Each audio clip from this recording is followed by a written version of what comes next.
Okay, so we've all sat around our dinner table listening to our parents talk about politics. And we just want to go in our room, read a book, study for a test. Well, I think you should all start going back into the kitchen table, listening to your parents talk about politics, because it does pertain to you now. You're at that age where you need to start listening because you're going to start voting. I'm 20 years old, and I've been registered for 2 years and only voted once. And that was for the presidential election. Local elections are very important for youth voters to get out and vote. The importance of registering to vote in any election, whether national or local, is if you don't get registered now, then you can't vote when you are 18, and it might slip your mind and you forget about it. Then you won't be able to vote until you get registered. In 1972, we were just barely above 51% in youth turnout. And in 2012, we were barely above 40% for youth turnout. The problem is there are not enough youth people getting out and registering to vote. According to the U.S. Census Bureau, only 58.4% of 18 to 24-year-olds were registered to vote in 2012.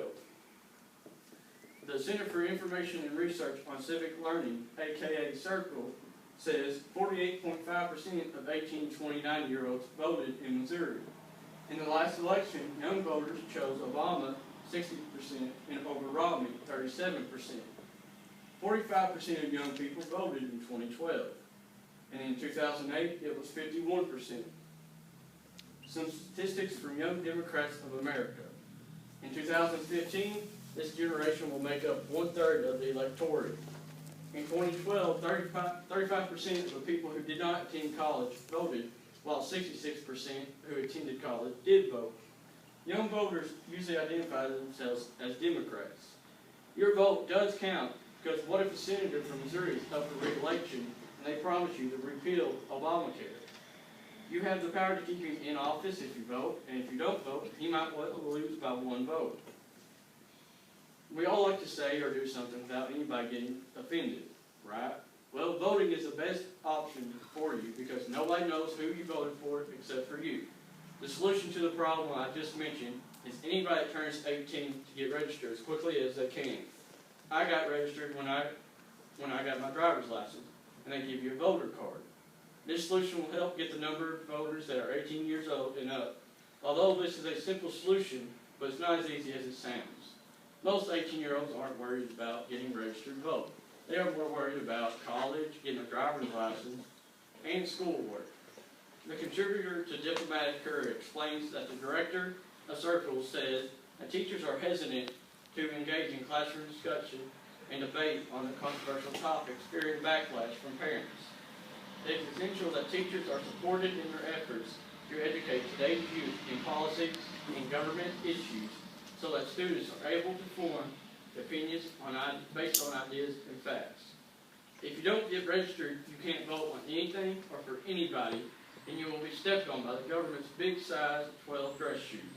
You'll never get to express your opinion, so nobody wants to hear a boring lecture from somebody that doesn't vote or can't vote.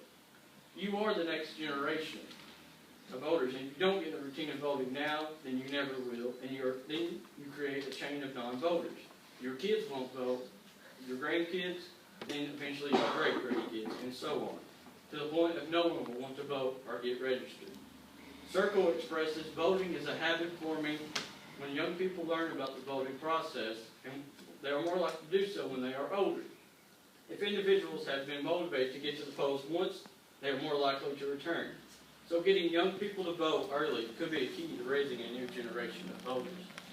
In the next couple of years, you are not registered to vote, you are watching the local news, and you hear that Missouri, mainly southeast Missouri, will be affected by this new law that will raise your college tuition by 1/3 of what it should be. The legislation is letting the public vote on whether they want to pass it or don't pass it. While you are frustrated about this, you get even worse news that not everybody will be affected by these negative impacts, but they will receive positive outcomes, who they get their education is going to be lowered. The majority of southeast Missouri is in favor of it too, but you didn't bother to register when you were younger, and so therefore you can't vote on this bill. Let's get the youth voter turnout up almost tripled in the last election in this next election for the Senate and House of Representatives and in the 2016 presidential election. And here are some sites to go to get registered. The Secretary of State of Missouri.gov and the Rock the Vote will give you information about registering, and you can even sign up and get a chance to win a scholarship.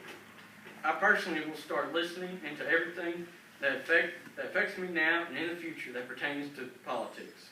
In conclusion, whether you are 18 or younger, it is never too late to get involved in politics and learn more about it. In the past, we've seen where people take for granted their choice to vote or whether not to vote. Don't wait until something in the future comes up and decides to be affected by you. Start getting in the routine to vote now.